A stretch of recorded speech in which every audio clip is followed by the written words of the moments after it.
Welcome back friends. Myself Anil Chaudhary. Today we are going to learn model auxiliaries.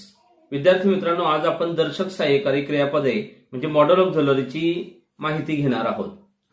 तर दर्शक सहाय्यकारी क्रियापद वाक्यात काय काम करतं आणि वाक्य बनवताना त्याचा अतिशय योग्य पद्धतीने ॲक्युरेट पद्धतीने कसा उपयोग करणार या संदर्भात आज आपण चर्चा करणार आहोत. मॉडेल ऑक्झिलरीज कोणकोणते ते त्याची लिस्ट एकदा आपण त्या ठिकाणी चर्चेला घेऊया.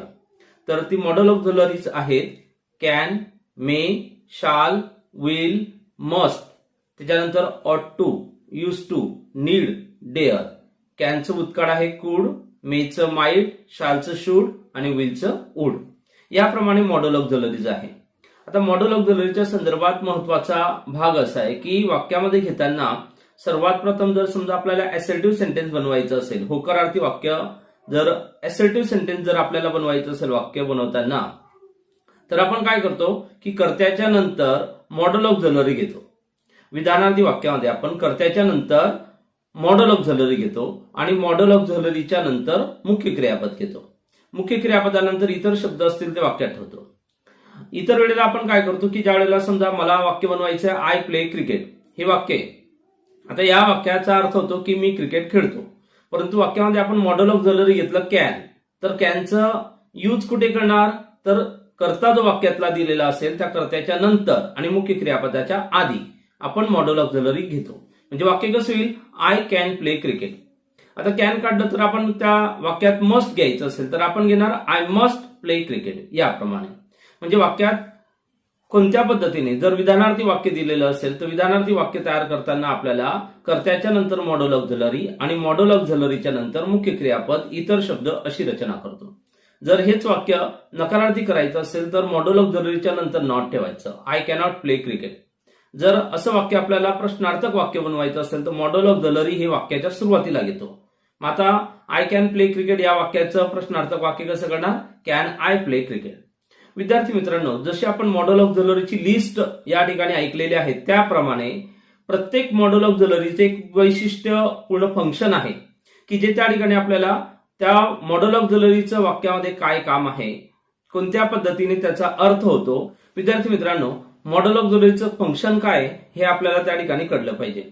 तर समजा कॅन असेल तर वाक्यात पॉसिबिलिटी, एबिलिटी, परमिशन याच्यासाठी वापरलं जातं. मे असेल तर मेचंही त्या ठिकाणी आपण पॉसिबिलिटी आणि परमिशनसाठी मॉडेल ऑक्झिलरी घेतो. रिक्वेस्टसाठी सुद्धा आपण मॉडेल ऑक्झिलरी म्हणून मेचा उपयोग करतो. मस्टचा उपयोग आपण कशासाठी करतो वाक्यामध्ये, तर ऑब्लिगेशन दर्शवण्यासाठी. एखादी गोष्ट निश्चितपणे झालीच पाहिजे हे दर्शवण्यासाठी आपण मस्टचा उपयोग करतो. शूडचा उपयोग कशासाठी करतो आपण, तर शूड हे वाक्यामध्ये दर्शवताना, यूज करताना आपण ऍडवाइस ज्या वेळेला द्यायचं असेल, सजेशन ज्या वेळेला द्यायचं असेल त्यावेळेला आपण शूडचा उपयोग करतो. शाल आणि विल हे फ्युचर ऍक्शन दर्शवण्यासाठी वाक्यामध्ये येतात. ऑट टू एखादी नैतिक बंधनकारक गोष्ट आहे आपल्याला हे दर्शवण्यासाठी आपण ऑट टूचा उपयोग करतो. त्यानंतर वुड आणि यूज टू हे पास्ट हॅबिट, भूतकाळात एखादी सवय होती परंतु ती आज नाही, हे दर्शवण्यासाठी आपण यूज टू आणि वुड या मॉडेल ऑक्झिलरीचा उपयोग करतो. विद्यार्थी मित्रांनो, प्रत्येक मॉडेल ऑक्झिलरीचं फंक्शन आणि त्याची एक प्रकारची जी डेफिनेशन आहे, व्याख्या, या ठिकाणी आपण सोबत दिलेल्या एका फळ्यावरती बघूया आणि त्याचे एक्झाम्पल सुद्धा घेऊया की जेणेकरून तुम्हाला ते लक्षात ठेवायचे. जे मी मॉडेल ऑक्झिलरी सांगितले, ज्याचे फंक्शन सांगितले, ते कायमस्वरूपी आपण लक्षात ठेवायचंय की वाक्यात आपल्याला त्याचा यूज करता आला पाहिजे. मॉडेल ऑक्झिलरीज हे आपल्याला वाक्यामध्ये स्वतंत्रपणे वापरता येत नाही. They should be use with principal verb, तर आपण ते मुख्य क्रियापदासोबत वापरतो. प्रिन्सिपल व्हर्ब म्हणजेच त्या ठिकाणी मेन व्हर्ब. उदाहरणार्थ वाक्य पहा, यू कॅन स्पीक इंग्लिश, हे एक वाक्य आहे. We can go to Pune. आता या दोन्ही वाक्यांमध्ये मुख्य क्रियापद कोणतं दिलंय, स्पीक आणि गो. तर स्पीक आणि गोच्या सोबत त्या ठिकाणी आपण घेतलेलं मॉडेल ऑक्झिलरी कॅन, त्याप्रमाणे शूड पण घेऊ शकतो आपण. त्यानंतर एखाद्या वेळेला मस्ट पण वापरायचं असेल तर मस्ट वापरता येईल. म्हणजे मॉडेल ऑक्झिलरीची जागा कर्त्याच्या नंतर आहे, परंतु आपल्याला पहिला नियम असा सांगितलाय की ते स्वतंत्रपणे वाक्यामध्ये वापरता येत नाही. Modal auxiliaries can't be use alone, they should be use with principal verb. मुख्य क्रियापदासोबतच त्याचा उपयोग केला जातो. ज्या वेळेला मुख्य क्रियापद वाक्यात असेल, ज्या अर्थाने आपल्याला घ्यायचं असेल त्या अर्थाने मुख्य क्रियापद मॉडल ऑक्झिलरीच्या नंतर ठेवायचंय. त्यानंतर इतर शब्द वाक्यात असतील ते आपल्याला त्याप्रमाणे ठेवून वाक्य पूर्ण करायचंय. हा झाला पहिला नियम. दुसरा नियम मॉडल ऑक्झिलरीच्या संदर्भातला आपल्याला लक्षात ठेवायचा आहे. दुसरा नियम आहे दे have only a single form. Model auxiliaries have only a single form. त्यांना सिंगल फॉर्म म्हणजे काय, तर वाक्यामध्ये ज्याप्रमाणे कर्ता बदलतो त्याप्रमाणे आपण प्रायमरी ऑक्झिलरी बदलवतो. जसं एम आलं तर आपण आय घेतो कर्ता, ई झालं तर ही शी इट घेतो. त्यानंतर आर आपल्याला सहाय्यकारी क्रियापद म्हणून घ्यायचं असेल तर आपण सब्जेक्ट म्हणून प्लुरल नाउन किंवा प्रोनाउन घेतो. जसं वी असेल, यू असेल, दे असेल. परंतु modal auxiliary have only a single form. यांना एक सिंगल फॉर्म आहे. तर ते वाक्यात घेताना त्याच्यानंतर मॉडल ऑक्झिलरीच्या नंतर आपण इन्फिनेटिव्ह किंवा जिरंड ज्याला किंवा आयएनजी फॉर्म आहे यस यस मुख्य क्रियापदाला हे घेत नाही आपण, तर मुख्य क्रियापदाचं पहिलं रूपच घेतो. तर नियम असा आहे की they have only a single form, no infinitive and no participles. Participles म्हणजे व्हर्ब प्लस आयएनजी. तर प्रायमरी ऑक्झिलरीच्या बद्दल आपल्याला माहिती आहे की primary auxiliary verbs have different forms. जसं घेऊया आपण त्या उदाहरणाच्या मदतीने आपण चर्चा करूया. या ठिकाणी वाक्यात दिलंय आय कॅन टीच, मी शिकू शकतो. या वाक्यामध्ये आयच्या ऐवजी आपण ही घेतलं, वी घेतलं, यू घेतलं तरी कॅन मध्ये बदल होणार नाही. जसं इज असेल तर आपण सब्जेक्ट बदलवतो, आर असेल तर बदलवतो, आय असेल तर बदलवतो. याप्रमाणे सब्जेक्ट चेंज करतो किंवा सब्जेक्ट प्रमाणे आपण व्हर्ब बदलवतो. ही कॅन टीच घेतलं, आय कॅन टीच, तर काहीही चेंज होत नाही. दे हॅव ओनली सिंगल फॉर्म. विद्यार्थी मित्रांनो, एक महत्वाचा अजून एक भाग लक्षात ठेवायचा आपल्याला की मॉडल ऑक्झिलरी वाक्यात घेऊन आपण निगेटिव्ह सेंटेन्स करतो आणि प्रश्नार्थक वाक्यही करतो. म्हणजेच मॉडल ऑक्झिलरीचा उपयोग to make interrogative sentence or negative sentence, नकारार्थी वाक्य करण्यासाठी आपण त्याचा यूज करतो. जसं एक्झाम्पल आहे, वाक्य दिलंय यू कॅन स्पीक. आता याचं प्रश्नार्थक वाक्य कसं होईल, can you speak, you can speak. याचं प्रश्नार्थक वाक्य करायचं आपल्याला, कॅन यू स्पीक. याप्रमाणे आपण प्रश्नार्थक वाक्य करणार.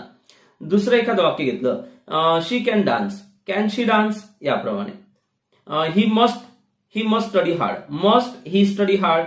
याप्रमाणे आपण प्रश्नार्थक वाक्य करतो. मॉडल ऑक्झिलरी सुरुवातीला घेऊन नकारार्थी वाक्य करायचं असेल तर या आपण वाक्य बनवणार यू कॅन्ट स्पीक. या वाक्याचं निगेटिव्ह करण्यात आलेलं आहे. निगेटिव्ह करताना कॅन सोबत आपण नॉट घेतला संक्षिप्त स्वरूपामध्ये, यू कॅन्ट स्पीक. नंतर you should not read in the darkness. याप्रमाणे आपण नकारार्थी वाक्य करायचं असेल तर सहाय्यकारी क्रियापद मॉडल ऑक्झिलरी जे दिलेलं असेल त्याच्यानंतर नॉट हा शब्द ठेवून नकारार्थी वाक्य करतो किंवा प्रश्नार्थक करताना वाक्याच्या सुरुवातीला सहाय्यकारी क्रियापद घेतो आणि प्रश्नार्थक वाक्य तयार करतो. विद्यार्थी मित्रांनो, आता आपण एक एक मॉडल ऑक्झिलरीची चर्चा करूया की जी आधी आपण त्याचे फंक्शन पाहिलेले आहेत. हेच फंक्शन एका लिखित स्वरूपात तुम्हाला लक्षात ठेवायचं, एक्झाम्पल पण लक्षात ठेवायचंय. द युजेस ऑफ मेचा उपयोग कशासाठी केला जातो. विद्यार्थी मित्रांनो लक्षात ठेवा, may is use to express permission, परवानगी, पॉसिबिलिटी. आपल्याला वाक्यामध्ये परमिशन दर्शवायची असेल किंवा पॉसिबिलिटी दर्शवायची, आपण शक्यता म्हणतो, किंवा आपल्याला रिक्वेस्ट करायची किंवा आपण त्या ठिकाणी परवानगी मागतोय, याच्यासाठी आपण त्याचा मेचा उपयोग करतो. May is use to express permission, possibility and wish. इच्छा दर्शवण्यासाठी आपण सुद्धा याचा मेचा उपयोग करतो. हेच एक्झाम्पल आपण त्या ठिकाणी घेतोय. आता पहिल्या वाक्यामध्ये जे एक्झाम्पल तुम्हाला दिलं जाईल, जे उदाहरण दिलं जाईल, त्या उदाहरणामध्ये पहिल्या वाक्यात परमिशन असेल दर्शवलेली, दुसरं जे एक्झाम्पल असेल त्याच्यामध्ये पॉसिबिलिटी आहे, तिसरं विश आहे. शक्यतो मेचा यूज केल्यानंतर आपण अर्थासाठी पॉसिबिलिटी म्हणजे शक्यता हा एक भाग लक्षातच ठेवायचा आहे. परंतु त्याचप्रमाणे आपण परमिशन मेचा उपयोग करतो. जसं मे आय कम इन सर, आपण काय करतो, परवानगी मागतोय, परमिशन घेतोय, मे आय कम इन सर, एक नम्रपणे विचारलं जातं, त्यासाठी मेचा उपयोग करतो. मे आय ओपन द विंडो, मी खिडकी उघडू का. या वाक्यामध्ये मे सहाय्यकारी क्रियापद वाक्याच्या सुरुवातीला घेतलेले प्रश्नार्थक वाक्य तयार केलंय, मे आय ओपन द विंडो. तर प्रश्नार्थक वाक्य केलेलं आहे म्हणून आपण मेचा वाक्याच्या सुरुवातीला उपयोग केलेला आहे. नाहीतर आपण म्हटलं साधं वाक्य विधानार्थी असेल तर I may open the window असं सरळ सरळ वाक्य तयार होईल, पण प्रश्नार्थक आहे म्हणून आपण मे सुरुवातीला घेतलं. सेकंड एक्झाम्पल आहे बघा, you may pass the exam. या वाक्यामध्ये शक्यता दिलेली, you may pass the exam, तू परीक्षा पास होऊ शकतो. मे ही पॉसिबिलिटी दर्शवते वाक्यामध्ये. पहिल्या वाक्यात परमिशन आहे, तिसऱ्या वाक्यामध्ये आपल्याला विश इच्छा दर्शवण्यासाठी मेचा उपयोग केलेला आहे. एक्झाम्पल बघा, मे गॉड ब्लेस यू. तर या वाक्यामध्ये विश दर्शवलेले गेलेले. या पद्धतीने वाक्यामध्ये जे फंक्शन आहे ते आपण बघताना एकतर परमिशन, पॉसिबिलिटी, विश दर्शवण्यासाठी आपण मेचा यूज करतो. हे लक्षात ठेवायचं तुम्हाला सर्वांना. आणि त्याच पद्धतीने वाक्य तयार करता आले पाहिजे की वाक्यात सब्जेक्ट, त्यानंतर मॉडल ऑक्झिलरी आणि मुख्य क्रियापद इतर शब्द ठेवून आपण वाक्य विधानार्थी तयार करतो. विद्यार्थी मित्रांनो, दुसरं मॉडल ऑक्झिलरी आहे की ज्याची आपण या ठिकाणी आज चर्चा करतोय, the uses of can. The uses of can. कॅनचा उपयोग वाक्यामध्ये कशासाठी केला जातो? कॅनचा उपयोग पुन्हा एकदा आपण शक्यता दर्शवण्यासाठी कॅनचा उपयोग करतो. पॉसिबिलिटी दर्शवण्यासाठी कॅनचा उपयोग केला जातो. एबिलिटी दर्शवण्यासाठी कॅनचा उपयोग केला जातो. Can is use to express ability, capacity, possibility, लक्षात ठेवायचं आहे, अँड परमिशन. तर आपण या गोष्टींसाठी कॅनचा उपयोग करतो. तर ज्या पद्धतीने सिरियल क्रमाने जे शब्द दिलेले आहेत, ज्या क्रमाने शब्द दिलेले त्याच क्रमाने ते वाक्य दिलेले आहे. म्हणजे तुम्हाला ते लक्षात राहील की त्या पद्धतीने त्या वाक्यात कोणतं काम त्या क्रियापदाचं आहे आणि काय फंक्शन आहे. विशेषतः अर्थासाठी सुद्धा आपल्याला त्याचा उपयोग होतो. परंतु कॅनचा उपयोग हा पॉसिबिलिटी, एबिलिटीसाठी महत्वपूर्ण आहे की शक्यता आहे, एखाद्या गोष्टीची क्षमता आहे हे दर्शवण्यासाठी कॅनचा उपयोग केला जातो. आपण याचे एक्झाम्पल घेऊया की ज्या मदतीने आपल्याला कळेल की कॅनचं फंक्शन वाक्यामध्ये काय आहे. पहिलं वाक्य दिलेलं आहे, I can kill a snake. मी सापाला मारू शकतो. या वाक्यातून आपल्याला एबिलिटी पण लक्षात येते की त्याची क्षमता आहे. I can kill a snake, I can kill a tiger असं म्हणू शकतो आपण. Second example, he can build a house. या वाक्यात सुद्धा आपल्याला लक्षात येतं की त्याची एबिलिटी आहे, he can build a house. पण त्या व्यतिरिक्त पॉसिबिलिटी सुद्धा वाक्यामध्ये आहे. म्हणजे एबिलिटी आणि पॉसिबिलिटी हे कॅनचं मेन फंक्शन आहे की ज्या दिलेल्या वाक्यात त्याचं ट्रान्सलेशन करताना आपण शक्यता दर्शवण्यासाठी याचा अर्थ घेऊ शकतो. विद्यार्थी मित्रांनो, थर्ड एक्झाम्पल दिलंय, ही कॅन कम टुमॉरो. तो उद्या येऊ शकतो. या दिलेल्या वाक्यामध्ये आपल्याला एक शक्यता दिसते की तो उद्या येऊ शकतो. He can come tomorrow. Last example आहे, can I have a cup of tea. या वाक्यात आपल्याला परमिशन लक्षात येते. तर एकंदरीत कॅनचं जे फंक्शन आहे ते पॉसिबिलिटी, एबिलिटी, त्यानंतर परमिशन यासाठी आपण कॅनचा वाक्यामध्ये उपयोग करतो. या दिलेल्या एक्झाम्पलच्या मदतीने तुम्ही सर्वांनी लक्षात ठेवायचंय की वाक्यामध्ये कॅनचा उपयोग आपण कोणकोणत्या कारणासाठी करतो. Can is use to express ability, capacity, possibility and permission. तर पहिल्या वाक्यामध्ये आपल्याला एबिलिटी लक्षात येते की त्याची क्षमता आहे, he can kill a snake किंवा टायगर असं जर म्हटलं तर त्याची ती एबिलिटी आहे. त्यानंतर सेकंड एक्झाम्पल मध्ये आपल्याला कॅपॅसिटी त्या वाक्यात आहे असं लक्षात येतं. दिलेल्या वाक्यातला मूड आपण त्या ठिकाणी ओळखू शकतो. दिलेल्या 3 नंबरच्या वाक्यामध्ये पॉसिबिलिटी, शक्यता या त्या वाक्यात आहे हे लक्षात येतं. आणि लास्ट एक्झाम्पल मध्ये परमिशन आहे हे आपल्याला समजलं पाहिजे. विद्यार्थी मित्रांनो, आपण जे एक्झाम्पल त्या ठिकाणी चर्चेला घेतलेले आहेत, या अनेक एक्झाम्पलच्या मदतीने वाक्यामध्ये कॅनचा उपयोग हा वाक्यात घेताना, सेंटेन्समध्ये घेताना सब्जेक्टच्या नंतर कॅनचा यूज करायचा आहे. कॅनचा यूज केल्यानंतर मुख्य क्रियापदाचं मूळ रूपच त्या ठिकाणी आलं पाहिजे. त्यानंतर दिलेले इतर शब्द असतील ते वाक्यात आपण ठेवायचे. आता नेक्स्ट जे त्या ठिकाणी मॉडेल ऑक्झिलरी आहे ते आहे ऑट टू. ऑट टू चा वापर वाक्यामध्ये आपण कोणत्या कारणासाठी करतो? तर ऑट टू ही नैतिक एखाद्या गोष्टीची जबाबदारी किंवा बंधन दर्शवण्यासाठी ऑट टू चा वाक्यात उपयोग केला जातो. त्याचं रूल त्या ठिकाणी तुम्ही सर्वांनी लक्षात ठेवायचं आहे. Ought to is use to express duty, necessity, moral obligation and responsibility. तर वाक्यातनं ड्युटी किंवा नेसेसिटी दर्शवायची असेल, कर्तव्य दर्शवायचं असेल आपल्याला, किंवा गरज, एकदम आवश्यक अशा प्रकारची गोष्ट आहे हे दर्शवायचं असेल आपल्याला, मॉरल ऑब्लिगेशन सांगायचं असेल, नैतिक एखाद्या गोष्टीचं बंधन आहे, मॉरल ऑब्लिगेशन म्हणजे काय, नैतिक बंधन आहे हे दर्शवायचं असेल आपल्याला, किंवा रिस्पॉन्सिबिलिटी म्हणजे जबाबदारी त्या ठिकाणी सूचित करायची असेल, तर आपण ऑट टू या मॉडेल ऑक्झिलरीचा उपयोग करतो. कॅन आणि मे हे जे 2 मॉडेल ऑक्झिलरी आहे, वाक्यामध्ये कोणत्या कामासाठी वाक्यात घेतो आपण, तर कॅन आणि मेचा जो उपयोग आहे तो विशेषतः पॉसिबिलिटी साठी यूज केला जातो. एबिलिटी साठी आपण त्याचा यूज करतो कॅनचा. परंतु ऑट टू चा जो उपयोग आहे तो मॉरल ऑब्लिगेशन किंवा रिस्पॉन्सिबिलिटी दर्शवण्यासाठी आपण त्याचा उपयोग करतो. एक्झाम्पल्स पाहूया की ज्या मदतीने तुम्हाला कळेल की ऑट टू चा वाक्यामध्ये वापर कसा केला जातो. You ought to understand your son. तुम्ही तुमच्या मुलाला समजून घेतलं पाहिजे. ऑट टू अंडरस्टँड, ऑट टू अंडरस्टँड, तुम्ही तुमच्या मुलाला समजून घेतलंच पाहिजे. या प्रकारचं एक जबाबदारी, मॉरल ऑब्लिगेशन पण आहे त्याच्यामध्ये, ड्युटी दिसते, रिस्पॉन्सिबिलिटी दिसते. You ought to take care of your parents. तुम्ही तुमच्या आई वडिलांची काळजी घेतली पाहिजे. ही नैतिकता आहे की नैतिकता त्या वाक्यातून आपल्याला लक्षात येते. You ought to help the poor. तुम्ही गरिबांना मदत केली पाहिजे. ही आपल्याला सांगितलेली एक प्रकारची नैतिक जबाबदारी आहे, रिस्पॉन्सिबिलिटी आहे. You ought to polite to others. तुम्ही दुसऱ्यांशी त्या ठिकाणी अतिशय नम्र असले पाहिजे.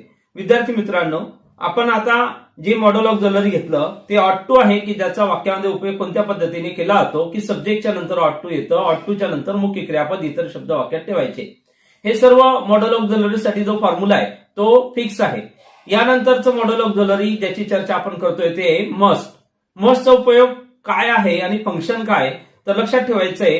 Must is use to express, must is use to express obligation, duty, necessity and strong determination.